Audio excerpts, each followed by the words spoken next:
Welcome. If you're looking to enable the Pull tab feature on Discord Mobile, you're in the right place. In this updated guide, I'll walk you through every step you need to follow, so you can start using the Pull tab and make your Discord experience even smoother. First things first, grab your phone and open the Discord app. Make sure you're logged into your account. You'll see the familiar Discord home screen with your servers and chats. Now, look at the bottom right corner of your screen. You'll spot your profile picture. Go ahead and tap on it.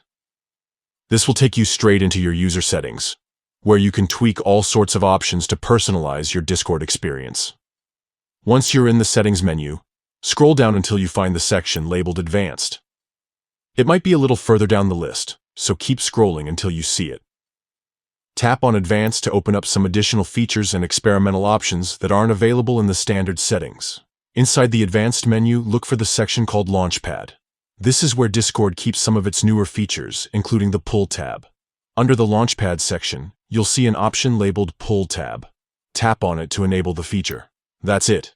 You've successfully turned on the Pull tab in Discord Mobile. Now, when you're in a chat or browsing through your servers, you'll notice a small tab on the side of the screen. Simply pull it out to quickly access your favorite servers, channels, or even some handy shortcuts, depending on how Discord updates the feature. The Pull tab is designed to make navigation faster and more convenient, especially if you're active in multiple servers or chats. It's a small change that can make a big difference in how you use Discord on your phone. If you ever want to turn the Pull tab off, just follow these same steps and toggle the option off in the LaunchPad section. Thanks for watching. If this guide helped you, don't forget to like, subscribe, and share it with your friends.